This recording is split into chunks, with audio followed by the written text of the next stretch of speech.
Tema de hoje: política e religião. Política e religião tem tudo a ver, pela Bíblia Sagrada. O que não tem a ver é político usando a religião ou a religião tirando proveito da política. Eu escolhi esse tempo para falar sobre esse assunto porque nós estamos longe das eleições, assim eu não vou ser mal interpretado por alguém achando que estou favorecendo ou desfavorecendo este ou aquele candidato. Mas eu quero exercer, sim, esta função bíblica do profeta, que é denunciar a corrupção e o abuso de poder. Espero que esse estudo aqui para nós seja esclarecedor, nos dando princípios pelos quais nós iremos pautar a nossa vida como cidadãos participativos na nossa sociedade. Há uma minúscula parábola de Jesus que ele cita em resposta a um seguidor afoito que chegou assim e disse: Senhor, eu vou te seguir para onde o senhor quer que, para onde o senhor for. E Jesus conta uma parábola para este homem que, na verdade, ela tem uma conotação de denúncia política. E é daqui que nós vamos partir o nosso estudo e passar também a estudar, a partir de uma visão política bíblica dos tempos dos juízes, naquela transição para a monarquia, e perceber o desempenho dos profetas e mostrar como nós hoje devemos nos comportar diante desses assuntos. Quero dizer aos irmãos que esses assuntos muito mais profundos, com muito mais detalhes, foram estudados no ano passado na minha matéria da Escola de Ministérios, que você vai poder assinar a partir do nosso site e ter acesso a essas aulas. Lucas, no capítulo 9, versículos 57 e 58, os textos todos que eu vou utilizar vão aparecer aqui na nossa tela. Acompanhe a leitura comigo. Quando andavam pelo caminho, Jesus e seus discípulos, um homem se aproximou dele e lhe disse: Eu te seguirei para onde quer que fores. Jesus respondeu, e é aqui que Jesus responde de uma forma parabólica, muito curta, mas ele trabalha com símbolos. As raposas têm suas tocas, e as aves do céu têm seus ninhos, mas o Filho do Homem não tem onde repousar a cabeça. Até aí. Esse texto é tão curto que a gente pode pensar que nem se trata de uma parábola, porque na verdade o texto, inclusive se emenda, falando também de um funeral e do arado. Mas aqui Jesus comunica as suas opiniões com comparações concretas. Então, por isso que eu estou estudando esse texto no meio desse nosso longa série já, tratando das parábolas de Jesus. Porque Jesus não está simplesmente dando um exemplo, dizendo que ele não tem dinheiro. Ao citar as aves e as raposas, ele passa símbolos que o povo da época entendeu perfeitamente o que ele estava dizendo. Por isso eu sinto a necessidade de expor aos irmãos, para que nós também tenhamos o mesmo entendimento que eles tiveram. Jesus está caminhando com seus discípulos quando um homem se sente atraído para participar desse movimento de Jesus. Ninguém estava recrutando ele era um voluntário. O que ele não entendeu é que Jesus era um líder rejeitado. Jesus não seria um político poderoso, inclusive ele foi na contramão do que havia de poder nos seus dias. Jesus então se utiliza aqui de figuras com símbolos políticos para falar alguma coisa. As aves do céu, na mente daquele povo sempre se entendia as nações gentílicas, as outras nações que não eram os povos, o povo de Israel. Tanto que Jesus fala que o reino de Deus é uma árvore tão grande que vem e as aves do céu vêm e se aninham nele. Então Jesus, numa outra parábola, ele começa a colocar as aves dessa maneira. É assim que você interpreta muitos textos das Escrituras. As raposas eram o símbolo dos amonitas. Os amonitas eram os idumeus, um povo que já foi lá no passado, uma cidade-estado forte, que militou contra Israel, mas formou um povo ali. E quem é descendente dos idumeus é Herodes. Por isso, quando chegam para Jesus uma vez, numa outra ocasião, e falam assim para Jesus: Herodes está querendo matar você. Jesus manda um recado assim para ele, bem com aquela suavidade de pata de elefante, né? Fala para aquela raposa. Agora é interessante que era um trocadilho isso. Porque raposa era o símbolo dos idumeus. Como se fosse assim, a bandeira deles. E ao mesmo tempo, raposa no popular era referido, como é para nós hoje, alguém astuto, espertalhão. Assim, Jesus faz uma crítica com duplo sentido. Seria como nos nossos dias você pegar um palmeirense comendo de boca aberta e você fala, ô, seu porco. Não é? Tem duplo sentido, porque o cara é palmeirense. Não é? Tem duplo sentido, eles assumem isso. Então, um povo oprimido não pode falar mal do seu governo. Por isso ele precisa falar por símbolos, ser mais sutil, é o que Jesus faz aqui. Nessa época, os romanos colocaram os Herodes, da família Herodes, que era uma família dominante, né, que assumiam esse título, né, de Herodes, para governar Israel por Roma. Eram reis biônicos, né, colocados por Roma ali. E eles praticavam horrores contra quem se levantava contra eles. Mortes, torturas, até assassinatos. Então ninguém ousava criticar Roma. Seja Roma ou seus governantes locais, que eram os idumeus, os herodianos, os raposas, não é? Os da turma do Herodes. Eles eram os poderosos da terra e eles tinham espiões por toda parte. Tanto que diversas vezes os fariseus, querendo acabar com Jesus, eles colocam Jesus em enrascadas, para que Jesus falasse alguma coisa e alguém ligado ao governo escutasse aquilo e denunciasse Jesus, Jesus seria morto, ali mesmo. Naquela própria situação em que os fariseus chegam para Jesus e falam, Jesus, é lícito ou não pagar impostos? Que fria, gente. Se ele fala, sim, tem que pagar imposto, o povão ia falar, Jesus está ligado com os homens lá em cima. Mas Jesus fala, não, tem muita opressão, não tem que pagar imposto. Pronto, já tinha por ali algum espiãozinho de Roma que ia comunicar, viria os guardas e prenderiam Jesus. E aí, se correr o bicho pega, se ficar o bicho come. O que ele responde? Jesus chega assim e falou, tem uma moeda aí na sua mão, não tem? Tenho. Qual? E finge que está aí nessa moeda. Aqui, César. Jesus falou, então dá a César o que é de César, dá a Deus o que é de Deus. Uau! Eles ficaram assim, Jesus respondeu ao que eles falaram? Não. Saída pela direita. Né? Foi ótima essa de Jesus. Mais uma vez, como nas outras parábolas, Jesus deixa a resposta para aquele rapaz. Aquele rapaz chegou para Jesus, aquele homem, sei lá, numa empolgação, resolveu que iria seguir Jesus, mas ele nem pensou em como iria comer ou subsistir-se.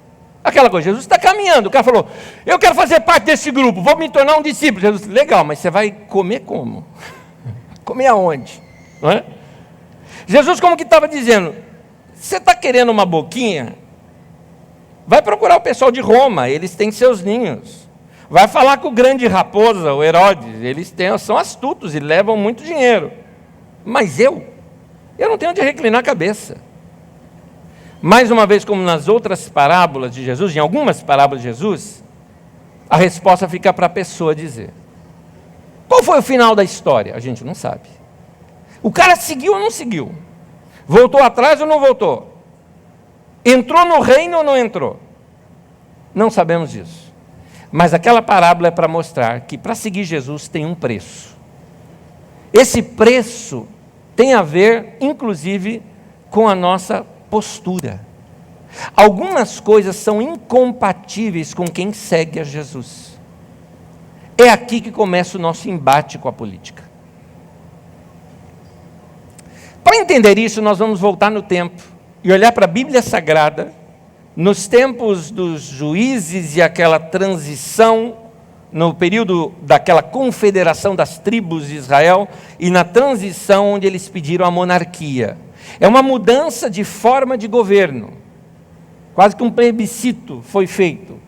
E chegou ao acordo que deveria se ter um rei.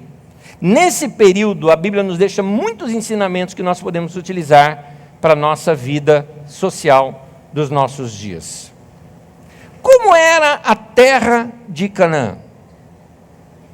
Quando a gente fala da Palestina desse tempo, da terra de Canaã, ela era uma terra com diversos reinos, ou a Bíblia chama de reinos, mas melhor seria para nós hoje definirmos como cidades-estado. O que era uma cidade-estado? Era uma cidade governada por um rei, ela era independente, como se fosse um pequeno país, cercado de muralhas, para evitar as invasões dos inimigos. Tinha uma parte alta, chamada Acrópole, onde ficava o palácio do rei, onde tinha o templo, onde morava a classe dominante, a gente da elite.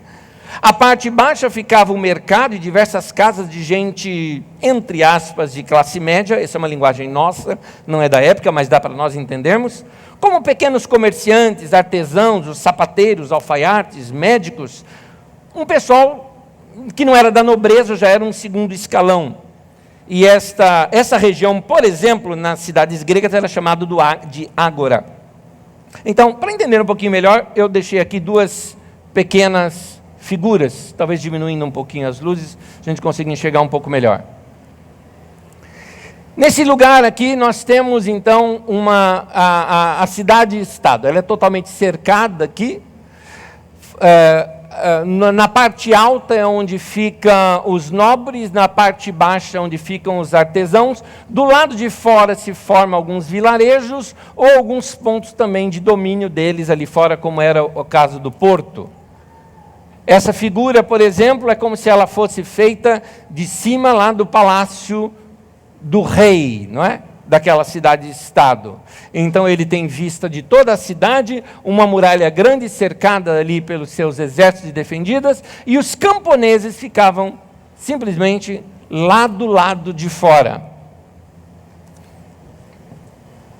Nessas cidades haviam também os deuses do reino.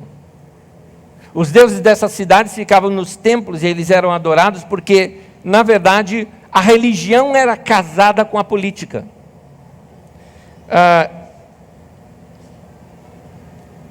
Quando você adorava um Deus, você aceitava a sua doutrina, você entrava para dentro do sistema.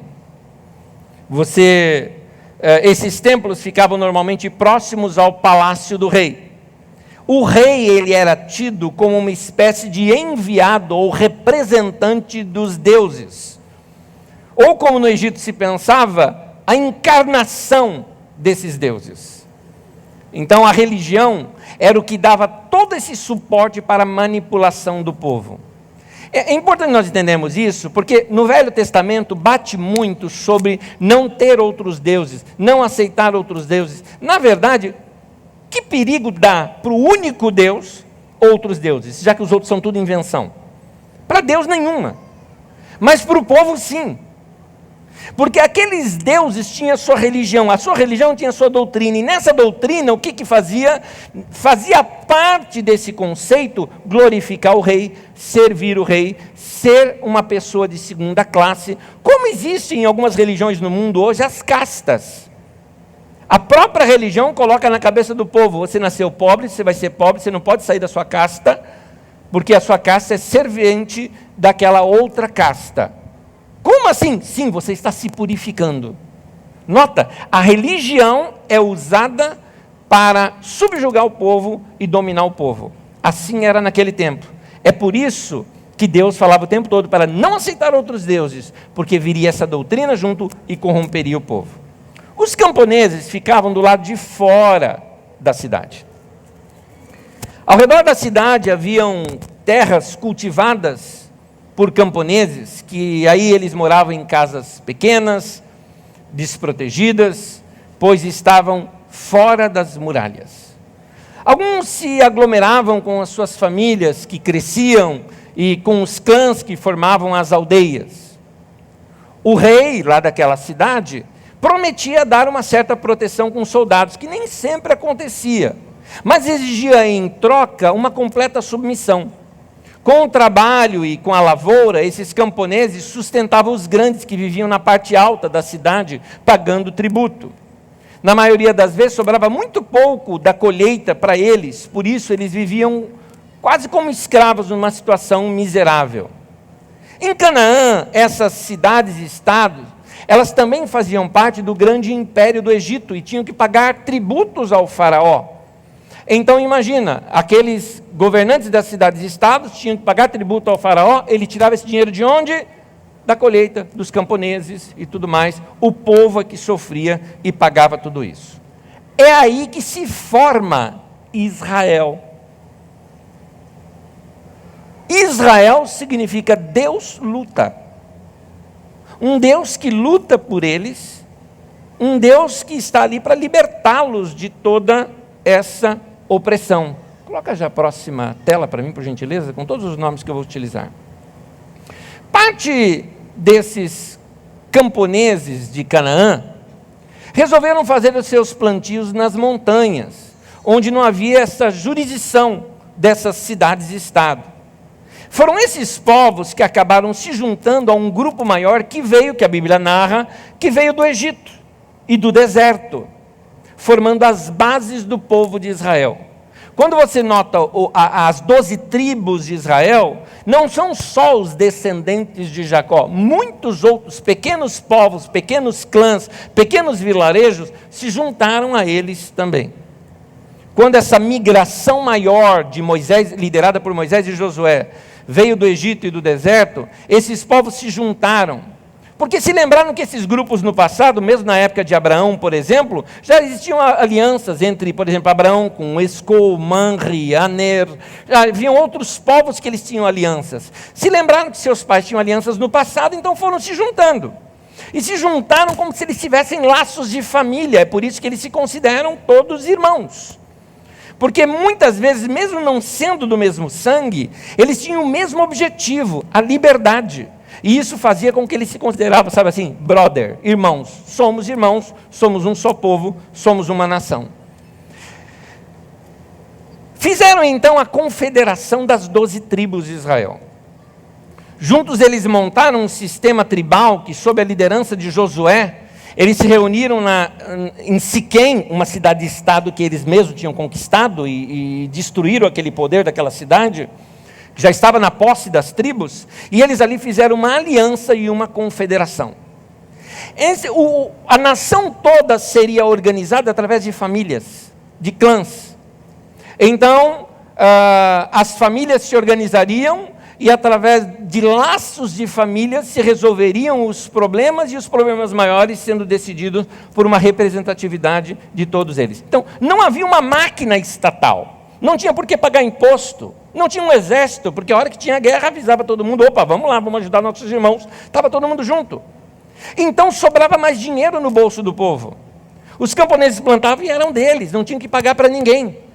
Tudo ficava em família. É por isso que o grande líder de todos eles, que era Josué, ele termina dizendo o seguinte: eu e a minha família serviremos ao Senhor.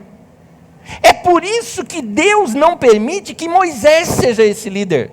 Moisés era um péssimo pai e um péssimo marido. Por causa disso ele não serve, foi desqualificado para esse novo momento histórico. Deus espera esses 40 anos para retrabalhar isso no povo, e Josué sim, como um bom líder, com uma boa família, poderia ser um modelo para que isso tudo funcionasse. Então nota, só funcionaria se o povo seguisse a lei do Senhor. A lei era o que mantinha esse povo unido. A lei ensinava, ame a Deus e ame o próximo. Ame o Deus que é justo, que é correto, que é verdadeiro, que não mente, que não aceita suborno. Ame o próximo, que é teu irmão, dê sua vida por ele, não cobice, não minta, e não faça todas essas coisas com relação ao seu próximo. Note que os 10 mandamentos mesmo, ele é dividido em 2 partes, amor a Deus e amor ao próximo. E isso era ensinado pelos sacerdotes, pelos levitas. E eles eram espalhados na nação inteira, lembrando o povo de andar na lei. Então, quando o povo andava na lei do Senhor, eles tinham coesão, tinham paz, viviam bem, cresciam, prosperavam, e ali experimentavam o ideal de Deus e o melhor de Deus. Essa confederação das tribos, né, se chamava Israel, Deus que luta. E começaram a se organizar contra essas explorações das cidades e estados. É assim que você tem que ver aquelas guerras que houve com Josué. Porque as cidades e estados não admitiam isso, e vinham contra, então eles tinham que fazer resistência e acabavam derrotando e formando esta grande nação. As 12 regiões são formadas, era uma grande irmandade, se uniam quando algumas delas eram ameaçadas pelas cidades e estados vizinhos, os reis vizinhos, principalmente na época de colheita, quando eles vinham tentar invadir e roubar as colheitas dos camponeses, eles se defendiam e viveram assim quase uns 300 anos. Mas o mundo foi mudando. O povo começou a se afastar da lei do Senhor. Houve situações em que tribos, por exemplo, foram invadidas, atacadas, mas não receberam suporte das outras. Tribos ficaram mais ricas do que outras.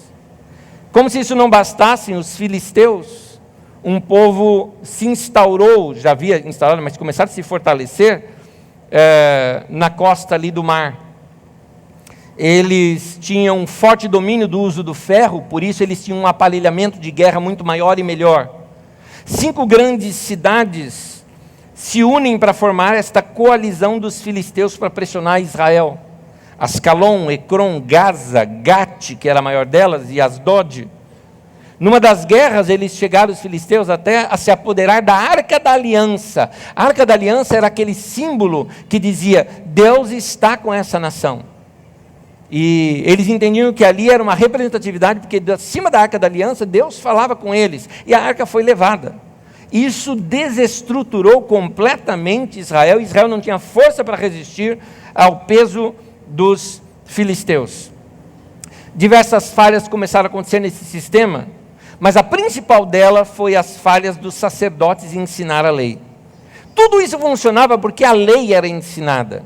Sem ela, tudo começou a ruir. Era a lei que mantinha o povo com ideal, e era esse ideal que mantinha o povo coeso. As tribos começaram a brigar entre si também. Vocês veem, por exemplo, que aquele caso de Débora e Baraque, relatado ali em Juízes, capítulo 4 e 5, quando eles foram resistir o Sísera, vencendo o reino de Azor, mas as demais tribos não os ajudaram. Há uma queda, caiu. Esse grande ideal, essa coisa linda que era, ruiu a confederação das 12 tribos de Israel. O enfraquecimento da religião fez com que a força do ideal, da idealização, da lei, caísse. A lei era justa, era a vontade de Deus, promovia a justiça social, mas com o enfraquecimento da religião, todo esse idealismo caiu por terra e com ele esse senso de justiça e de equidade. Era um sistema bom, procurava igualdade econômica, participação política de todos. Todo mundo podia ter acesso aos bens da vida e à liberdade, mas ela caiu por pressão externa dos filisteus e por corrupção. A pressão interna, porque os sacerdotes se corromperam, inclusive por dinheiro. O povo então pede um rei. Diante disso, eles estavam cansados, oprimidos e pediram um rei. Queriam uma organização que os defendesse, afinal de contas, precisavam de um exército para nos defender. O rei era visto como um guerreiro a favor do seu povo, que defenderia o seu povo. E isso aconteceu no reinado que foi instaurado, de Saul, e mais tarde no reinado de Davi. Surge então a monarquia. Essa transição, ela é feita por Samuel, um profeta. É ele quem alerta o povo para não se tornar um joguete nas mãos de quem estiver no poder. E ele fala, não sejam manipulados, sejam livres. Ele está alertando o povo, cuidado. Os mesmos pecados que nós vimos nas cidades e estados, que nós detestamos, que oprimiram o povo, nós estamos caminhando para fazer o mesmo. Então Samuel alerta o povo e fala o seguinte, tem mais, nós vamos construir agora uma máquina estatal. E essa máquina estatal vai ser sustentada com o quê? Do meu e do teu bolso. Nossos filhos vão ter que trabalhar 1 mês de graça para o rei. Nossos bens vão ter que ser dado, parte deles como tributos para sustento dessa máquina estatal. Mas Samuel disse que ao mesmo tempo ele estaria ali, lembrando o governo, e essa é a função dos profetas, lembrando o governo que aquele tributo que se lhe paga deve se retornar como benefício para o povo. O povo sustentaria essa classe governamental, mas essa classe governamental deveria o quê? Defender os seus inimigos e proteger o povo de invasões dos inimigos, por exemplo, e promover o melhor para o povo. O que os séculos seguintes vão mostrar é que essa visão de Samuel estava correta. O sistema político, na verdade, oprimiu o povo. E o poder econômico na mão do governo explorou o povo. Um sinal de um mau governo é quando o governo usa o poder para si próprio. O sinal de um bom governo é quando o governo usa o poder para serviço do povo. Aliás, você é contra o governo? A minha ideologia política particular, eu quase que diria que sim. Mas, biblicamente, eu vejo que é possível, sim, se ter um governo justo.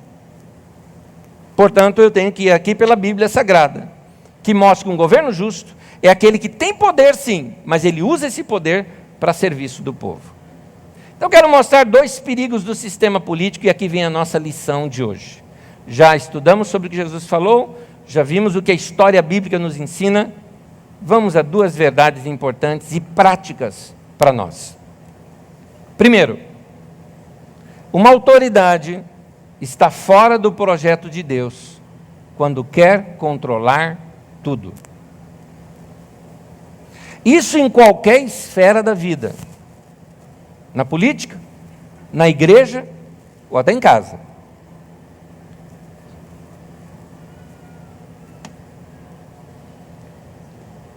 É o que nós chamamos de absolutismo.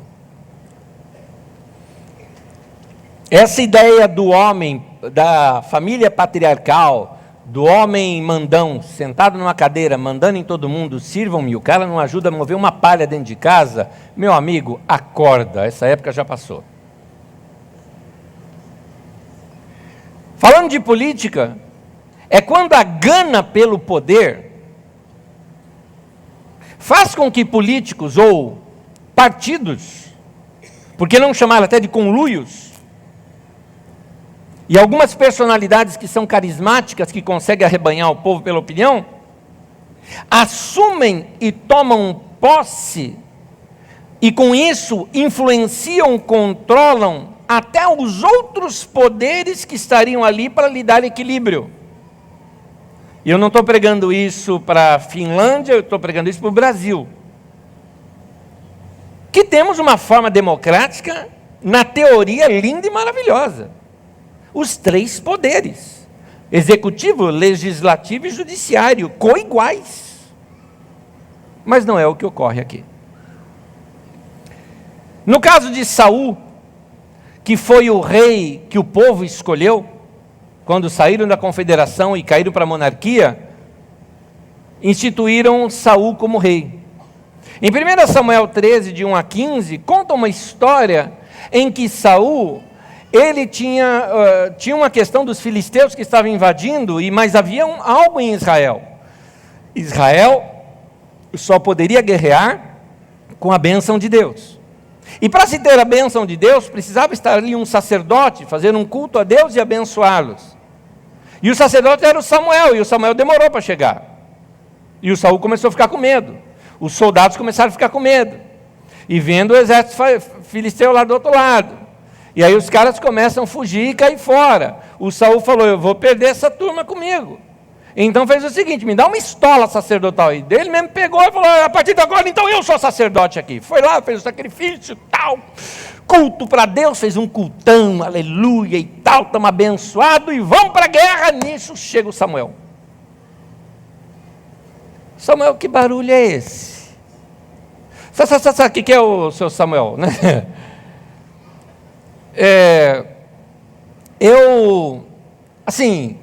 O povo estava dispersando e eu precisava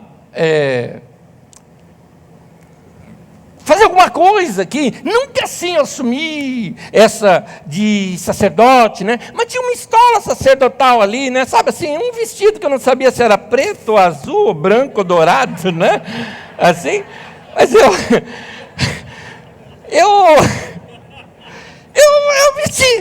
vesti, orientei aqui o povo, tal, mas agora que você chegou, você pode assumir isso. O Samuel repreende ele. Você invadiu uma área que não era tua. Havia o poder executivo, que era ele, mas havia o poder religioso. Esse ele não tinha poder para exercer. Saul ultrapassou suas funções, se sentiu no direito de assumir uma função que não era dele. Um dos grandes perigos do poder político é querer controlar tudo, assumindo outras funções que não são dele, pretendendo dar a última palavra sobre tudo. E para mim é esse o problema da política brasileira. Eu não fico discutindo se tem que votar nesse ou naquele partido, ou nesse ou naquele candidato. Nosso problema está mais atrás ainda.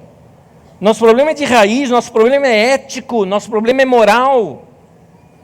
Hoje o poder executivo no Brasil controla o legislativo. Os legislativos detestam quando se fala isso, mas é verdade. É o que se faz aqui no Brasil, já virou cultura política, em todos os níveis, federal, estadual e municipal. Você forma aquela bancada governista que aprova as vontades do executivo. Está entendendo a linguagem que eu estou falando? O presidente chega e fala, eu quero tal coisa. Acontece que isso tem que ser votado no Congresso. Acontece que a maioria do Congresso está casado com ele. Como assim? São todos do partido, do governo? Não, não são. Mas então como é que os outros apoiam? Claro, toma aqui um ministério aqui, outro ministério ali, olha, e os caras negociam isso. Quer que a gente aprova? A gente aprova, mas olha, eu quero o Ministério dos Esportes comigo, eu quero o Ministério tal comigo. O que é isso? Corrupção! Na cara de todo mundo! É o que se faz.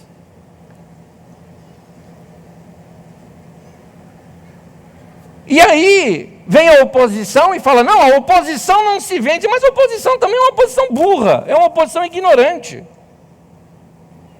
Porque é aquela oposição que se comporta do seguinte, é vontade do governo fazer isso? Eu sou contra. Mas é contra por quê? Contra porque não está rolando dinheiro para eles. Porque se o que o governo está propondo é bom para o povo ou não é bom para o povo, pouco interessa. O que interessa são os interesses deles. Essa que é a questão. Então, quando o governo tem a maioria na Câmara, ele dita a pauta do que deve e o que não deve ser aprovado. Tem um projeto muito bom, mas não é do governo. Não, isso aí deixa para lá, depois a gente volta a isso e vence e caduca. Ou seja, o legislativo acaba fazendo o que é de interesse do executivo. Você acha que só eu que penso isso? Vamos ouvir uma figura muito conhecida aqui na nossa nação, que já foi presidente do Supremo Tribunal, falando sobre esse tema. 1 minuto de vídeo. O presidente do Supremo, Joaquim Barbosa, deu as declarações durante uma palestra para estudantes numa faculdade de Brasília. Ele falava sobre a divisão entre os poderes e o modelo eleitoral brasileiro. Nós temos partidos de mentirinha. Nós não nos identificamos com os partidos que nos representam no Congresso. Nem pouco esses partidos e os seus líderes têm interesse em ter consistência programática ou ideológica. Querem o poder pelo poder. Joaquim Barbosa disse ainda que essa é uma das razões da ineficiência e incapacidade do Congresso, que, na visão dele, é dominado pelo Poder Executivo. O Congresso é inteiramente dominado pelo Poder Executivo. As maiorias, as lideranças do Executivo que opera, fazem com que a deliberação prioritária do Congresso Nacional seja sobre matérias do interesse do Executivo. Muito bom.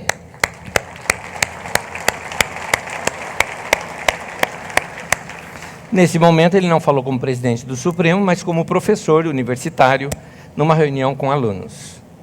Viu? Eu não sou só o único que penso isso. Tem mais gente que está percebendo isso. Agora, Onde eu quero chegar é que na Bíblia tinha um contrapeso. O rei era dono de tudo e fazia tudo. Só que bastava o rei fazer isso aqui, ó, fora do quadrado, chegava um indivíduo lá na porta da casa dele, toque, toque, toque. Pois não? Olá, rei, sou o profeta, quero falar com você. E aí você vê os profetas sentando o dedo no nariz do rei e falando para ele dos seus erros, dos seus enganos e tudo mais, e Deus apoiando esses profetas. É isso que eu quero dizer, que a política e a religião tem tudo a ver. Porque ela era feita para isso, para fazer esse contrapeso. O que acontece é que não só existe isso na parte do governo, ou seja, o ruim de um governo não é só quando ele coopera agora somente quando ele subjuga os outros poderes para si, mas quando ele vaza inclusive para a religião. É o uso da religião pelo poder. Saul, por exemplo, assumindo o poder religioso, a função de sacerdote que era indevida para ele, ele quis usar Deus a seu serviço para se assegurar no poder. A função da religião ali era lembrar ao regime monárquico que ele deveria se parecer em justiça e igualdade com aquele sistema tribal que existia antes. Era isso. Essa era a função do profeta. Na prática, a função do profeta, a função da religião, função da igreja, né? Naquele caso, naquele tempo do profeta, era criticar qualquer tipo de regime ou estrutura que pretendia absolutizar-se, controlar tudo. Também criticar toda a máquina governamental que gasta o dinheiro para se beneficiar e não para melhorar a vida do povo, como foi na época de Salomão mais adiante. Aqui tem um princípio da corrupção. Quando a religião, estou trazendo para nós, quando a religião, o profeta, a igreja, se alia ao poder, nós temos um princípio de corrupção. Sempre ali, nota, até em Israel, o templo está ao lado do palácio, mas não é dentro do palácio. E quando o templo se corrompeu, no caso de João Batista, ele foi para o deserto, dizendo, eu não estou nem no templo que está corrupto e não estou no palácio, estou no deserto, trazendo a palavra de Deus contra eles. A igreja sim, a igreja é a religião do deserto. Ela fica fora do sistema para denunciar o sistema.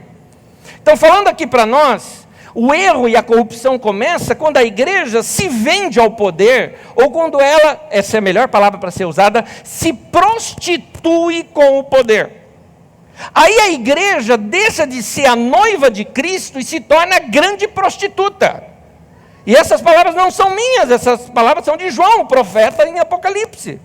Apocalipse 18, no versículo 2 ao 4, diz assim, caiu a grande Babilônia.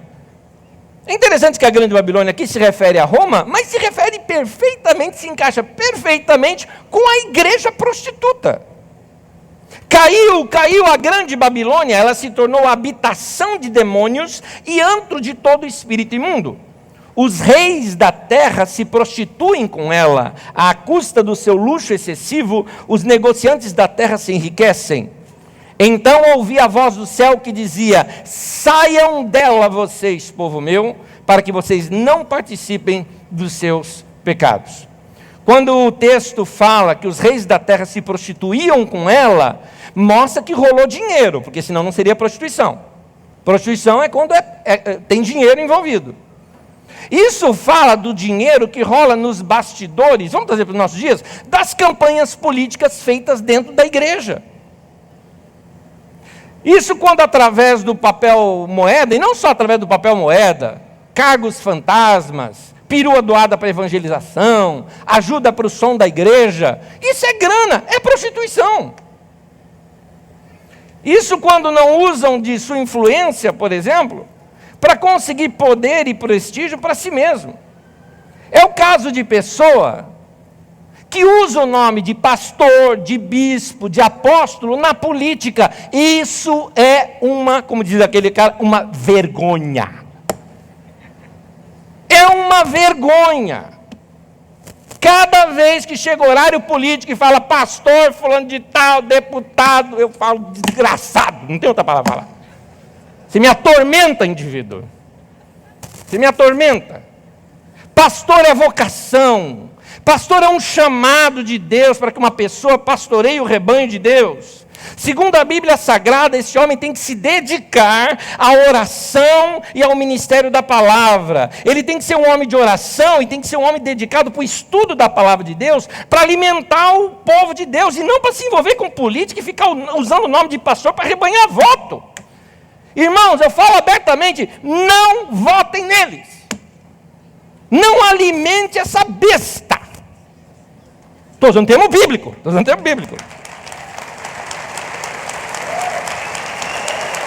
Não alimente isso. No livro do Apocalipse fala que a besta parece cordeiro, mas fala como dragão. O que é cordeiro na Bíblia? Jesus. O que é o dragão? O diabo. O que a Bíblia está dizendo? Que essa besta chega parecendo cordeiro. A paz do Senhor, irmãos, aleluia. Não é? É o diabo ali por trás do indivíduo. Estão se prostituindo e usando o evangelho de Jesus para encher seus próprios bolsos. Pastores que usam o púlpito para fazerem campanha para político também se prostituem porque recebe algo em troca. Recebe favor, não, vamos ter um cara lá no governo para ajudar. Meu querido irmão pastor que está me ouvindo, não use a sua influência para rebanhar votos para alguém, porque Jesus te deu influência e poder somente para você pregar o evangelho e anunciar a palavra de Deus. É para isso que Deus te deu, Jesus te deu poder e influência, não para levantar voto para outra pessoa, muito menos para ganhar dinheiro depois. Segundo, perigo do sistema político. Uma autoridade está fora do projeto de Deus quando se entrega à cobiça. Isso tanto na política quanto na igreja. Em 1 Samuel 15, de 4 a 19, o Saul, quando ele enfrentou uma guerra contra os amalequitas ali, ele poupou o mais caro do rebanho. Ele queria se enriquecer com as guerras. E isso era proibido naquele tempo. Aquele tempo eram bárbaros, gente. Era assim, bárbaros no mau sentido aqui. Havia barbárie. A guerra fazia parte da vida de uma nação. Tinha uma lei do extermínio que era praticado nas guerras. Por que se matava todo mundo, matava todos? Era exatamente para evitar a contaminação religiosa, cultural e política que vinha com aquilo tudo. A outra era moral. Por que mandava matar o rebanho, por exemplo? Eu me perguntava, não, que coisa mais horrenda, mata até os bichinhos. Acontece que, se eu guerreio contra aquele povo vizinho, venço a guerra e não mato o rebanho não é bichinho igual nós no século XXI olhamos, né? A Sociedade Protetora dos Animais, naquele tempo não tinha nada daquilo, aquilo é dinheiro. O que está dizendo é o seguinte: não guerreie para se enriquecer. Não vença a guerra e traga a riqueza dos outros para vocês, porque senão vocês vão virar uma máquina de fazer guerra. Para não virar essa máquina de fazer guerra, guerra só era possível em defesa. Fomos atacados, então faça a guerra, termina tudo e também enterra tudo, para vocês não ficarem com riqueza nenhuma deles. Saul, ele venceu a guerra, mas poupou os rebanhos, ou seja, dinheiro. Coloca uma capa piedosa depois. Não, era para sacrificar para Deus. Samuel, né? Fala que é para Deus, mas é para o bolso. Irmãos, vamos apoiar esse político, porque ele vai resolver para nós o problema da legalização daqui da igreja no local. Nosso prédio não está de acordo com a lei, mas vamos elegê-lo para ele dar um jeitinho para nós. O que é isso? Corrupção. Essa frase que eu estou dizendo são minhas palavras, sim, mas são cópias de algo que eu ouvi. É aquela ideia de que para Deus vale até gol de mão. Maradona é um santo. A lição de Samuel é que o mais importante não é o culto externo para Deus, mas uma obediência de coração para Deus, um desejo de fazer sua justiça. Terminando. No início do texto do nosso estudo, falando de Jesus, Jesus mostra que, por não estar aliado ao poder, ele tinha que viver uma vida simples. Me espanta que desde as épocas antigas, aqueles que se dedicam ao serviço político e enriquecem. Me espanta isso. Assim como aqueles que prestam serviços, empresas e tudo mais, aos governos, que também enriquecem. Esses políticos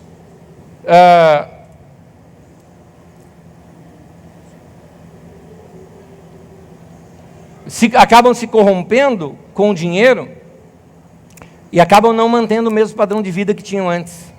Você vê que é incompatível. Quanto que ele ganha como político? Ganha tanto. Mas espera, ganhando tanto, o cara tem tantas terras e posses hoje. Tem alguma coisa errada aí. Tem algum dinheiro não contabilizado aí nesse meio. Agora, eu não posso ser injusto. Tem gente que não faz isso? Tem gente. Tem. Essa frase, todo político não presta. Não fala isso. Não fala isso. Porque falam por aí que todo pastor não presta. Não fala isso. Não fala isso. Não é verdade.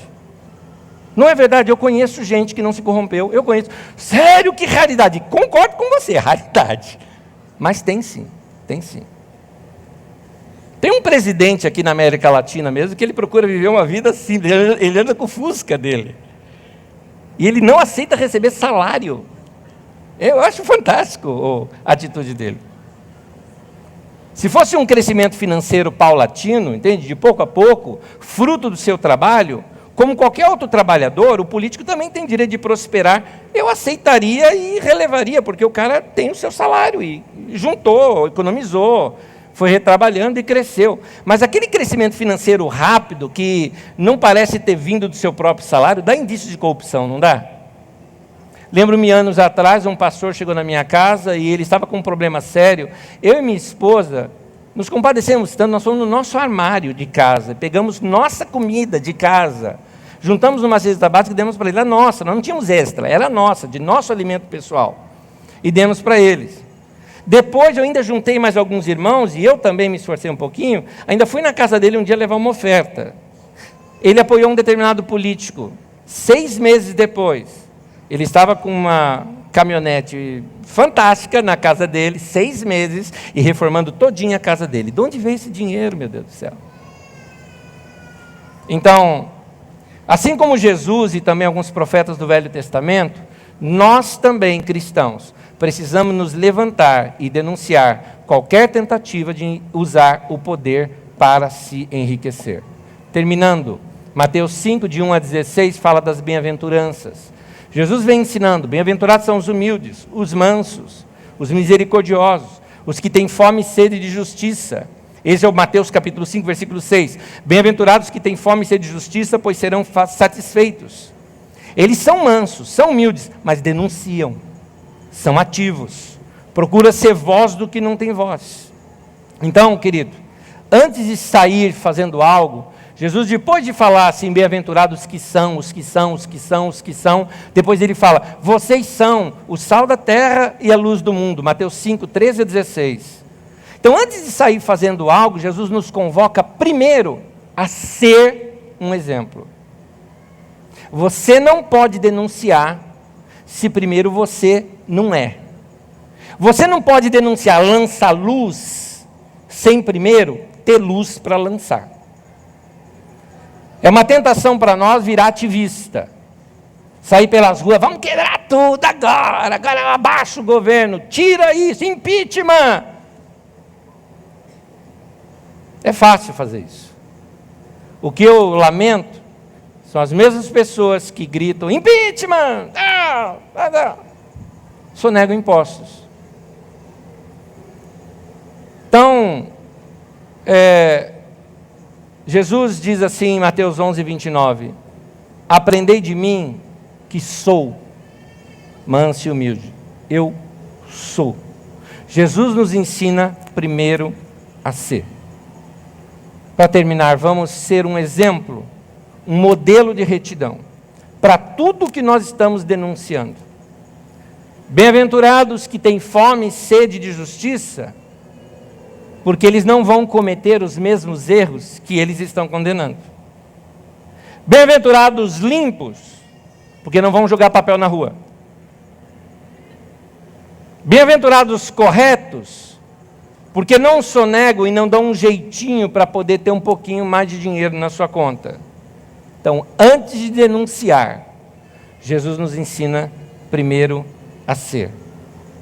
O profeta Isaías, eu vou terminar, fique em pé comigo, por favor. O profeta Isaías estava assim azedo com a corrupção dos seus dias. E ele começa dizendo assim: ai daqueles que fazem tal coisa. E ele estava correto. Ai daqueles que o dinheiro passa por baixo dos panos e tal e tal. Ai daquele. E foi 6 ais do Isaías. E aí a Bíblia narra o seguinte: e então Isaías tem uma experiência. Os céus se abrem e ele vê o Senhor puro, bom e santo diante dele. Primeira frase do Isaías depois disso: ai de mim. Ai de mim. Ali ele viu os seus pecados. Ali ele viu os seus erros. Eu me pergunto se eu e você não nos corromperíamos diante de tanto dinheiro e oportunidade. Eu me pergunto se você que quer vingar do primo, do tio, quer vingar daquela pessoa lá no teu trabalho, você que não quer vingar daquele vizinho, se você subisse nessa questão de poder e tivesse poder nas mãos, o que você não faria? Então, antes do ai deles, vamos falar ai de nós. E vamos ver os nossos erros. Vamos consertar e vamos ser corretos. A próxima vez que você jogar papel na rua, dê 20 chibatadas nas tuas costas, tá? A moda da Idade Média. Para você poder ser limpo. Para poder denunciar a corrupção. Lembra-se, Jesus falou: vocês têm que ser luz no mundo. A luz vai iluminar e vai denunciar o que ela vê. Mas antes ela tem que ser. Que Deus dê graça para mim e para você, para que a gente possa viver uma vida santa e correta, andar nos princípios da palavra de Deus, para podermos falar com veemência, denunciando o que tem que ser denunciado, e que Deus nos dê uma nação melhor, em nome de Jesus. Amém.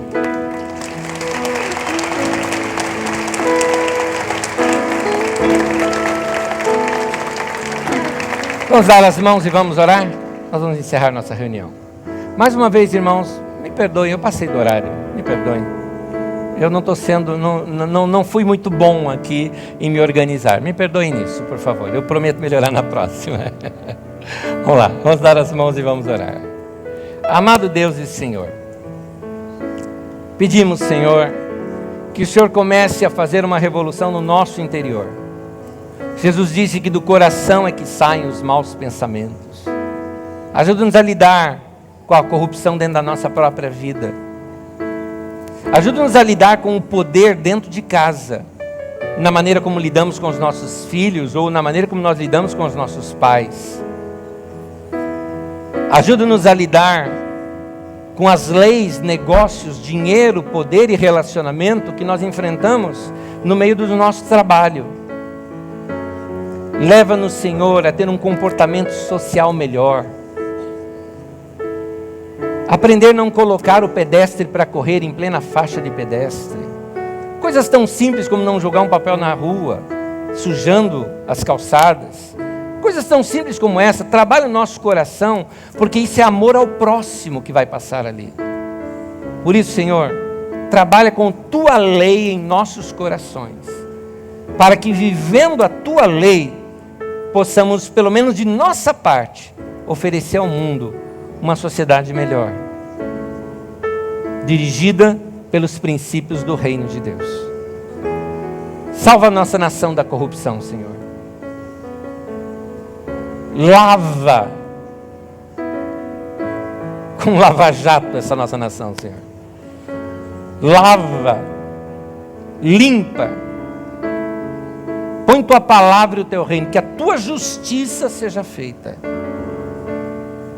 nós te pedimos, ó Deus, sabendo que Tu és um Deus que ouve nossas orações, nós nos humilhamos diante de Ti, nos arrependemos e Te pedimos, sara nossa nação, em nome de Jesus. Amém, amém. Que Deus abençoe você, Deus abençoe tua vida, Deus abençoe tua casa, teu trabalho e seus relacionamentos. Deus te abençoe. Dá um abraço no teu irmão. Domingo que vem temos ceia e eu continuo a trazer os estudos. Deus abençoe.